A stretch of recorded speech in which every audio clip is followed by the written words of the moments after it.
Hello, grade 3. All right, so last week we learned about how to make predictions, which is when we find clues in the text and we guess what's going to happen next. We make an informed guess, okay? So today we're going to start talking about making inferences. This is different because we are still using clues from the text, but we are trying to figure out what it's already telling us. So what isn't written there, but is happening in the story. So for example, we are answering the who, what, when, where, and why, even if the story has not yet told us that or hasn't said it specifically in what we're reading. So let's take a look and this will start to make a little more sense. So an inference is when we use clues to discover what's not already said. They're not things that are stated in the text. We use our background knowledge, so things we already know about the topic, and clues to piece together what isn't said, okay? We use the clues to make logical inferences. So that means we don't just make up something random. We make sure that it is an informed guess or a guess that fits with the story and makes sense. We're not just making up something silly. So here's an example. Let's read this and then let's see what kind of questions we could be asked if we were told to make inferences. Omer is getting his shin guards on. His mother brings him his cleats. Where is your ball? Asked Omer's mom. I think it's still in the backyard from practice yesterday. I'll grab it. Omer grabs his ball and runs to the car. He's so excited for today. Him and his team have been practicing so hard. They really want to win today. So let's see what kind of questions we could be asked if we were needing to make inferences. So what can we infer? So the first question says, what sport do you think Omer is playing and what are the clues? So let's look. So I can infer that Omer is playing soccer. My clues are that he needs shin guards, he needs cleats, his ball, he's practiced, and win, right? So mostly the shin guards, the cleats, and the ball make me think that he's playing soccer. So I would say I can infer that Omer is playing soccer. My clues are that he is getting his shin guards, his cleats, and his ball. Next it says, where are they going and how do you know? Okay, well, he's getting his ball to get into the car, so I know that it might have to do with soccer because he's bringing his ball with him. And they want to win today. You don't win when you're practicing. So I would say I can infer that Omer and his mom are going to a soccer match.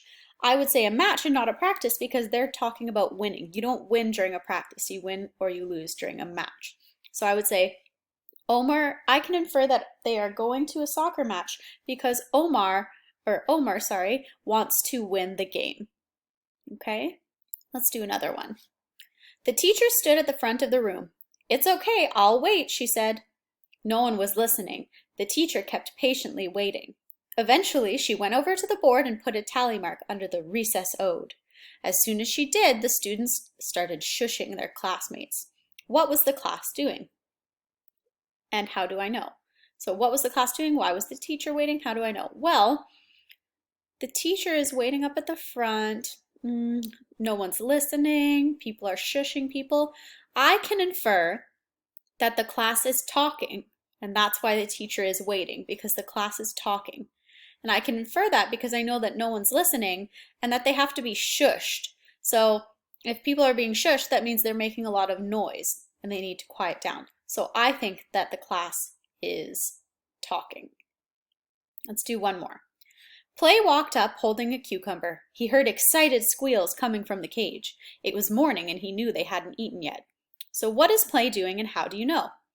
Well, if you're walking up to a cage with a cucumber and something is squealing excitedly and it hasn't eaten yet, I would think that Play is probably going to feed a pet. Now, if you were in my class, you might say, I can infer that Play is going to feed the guinea pigs, perhaps.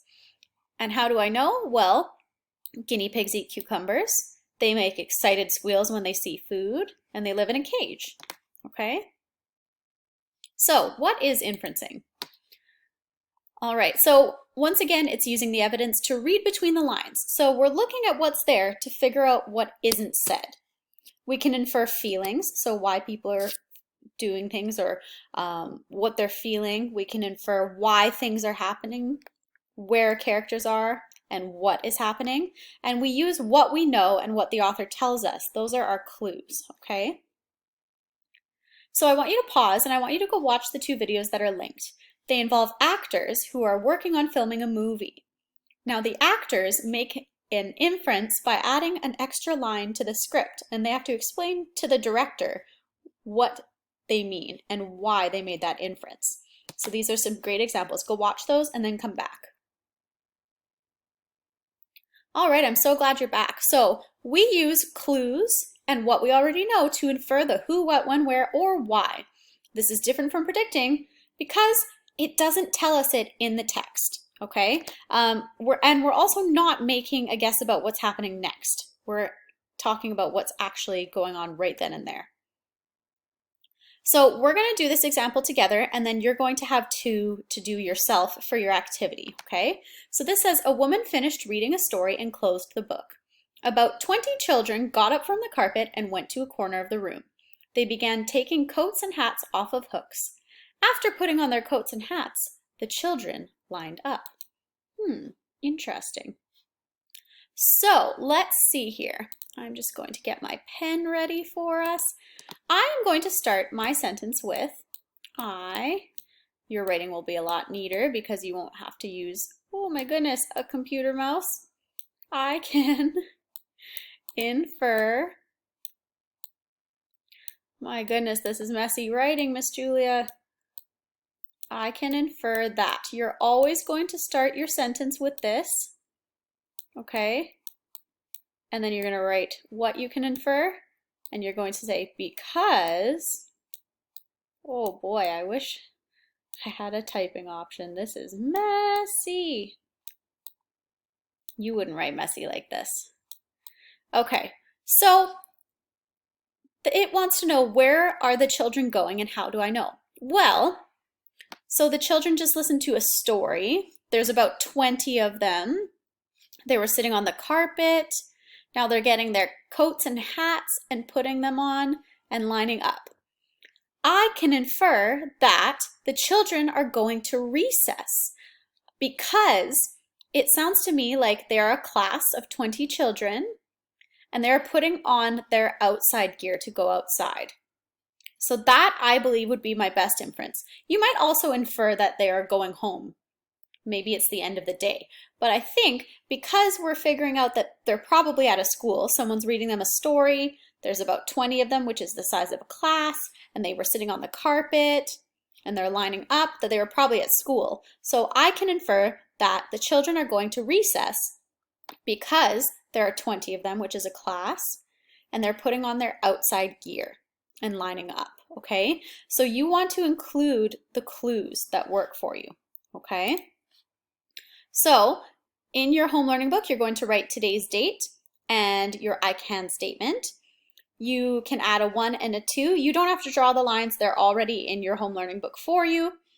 Now, when I scroll down, I'll read you your first one. I'll pause it or I'll stop and you can pause and you can answer the question and then you can come back and do number 2, okay? So here's your first task. It says, a boy asked his mother for help getting some things off a shelf. She took down some jars and brushes, and the boy brought them to the kitchen table. Next, he went to his mother's desk and took out blank sheets of paper. He put the piece of paper down on the kitchen table. Finally, the boy filled a cup of water and sat down at the table. A boy asked his mother for help getting some things off a shelf. She took down some jars and brushes, and the boy brought them to the kitchen table. Next, he went to his mother's desk and took out blank sheets of paper. He put the piece of paper on the kitchen table. Finally, the boy filled a cup of water and sat down at the table with all of these things. So what is the boy going to do, and how do you know? So you're going to say, I can infer, whoopsies. Once again, your writing will be much neater than this. I can infer, so you're going to say what the boy is going to do, because, and you're going to tell me the clues and how you know that that's what he's going to do. So maybe you are saying because, and you're picking specific clues from the text, but maybe you're also saying because when you do this, those are the things you use, or you know that people need those things to do this thing, okay? Those items to do this thing. So I can infer that the boy is going to because. Okay, so pause, finish that up, and then we'll go to the next one. All right, so now let's take a look at your second one. It says, a class of students walked with their teacher to a special room in their school. They sat down, and a woman came out to read them a story. After she read them the story, the children began looking around at the shelves of books. Each student chose one book. The children lined up, and the woman scanned their books using a special computer. When everyone was finished, the children left with their teacher, and the woman stayed in the room. So we need to infer what the woman's job is and how we know. So once again, you would start with, I can infer that. Once again, your writing would be much, much neater. So that the woman's job is what? And you're going to say because and give me your reasons. Maybe it's reasons directly from what you're reading or things that you already know. Okay? So remember to look closely at this and think about it. You can pause it and finish this up.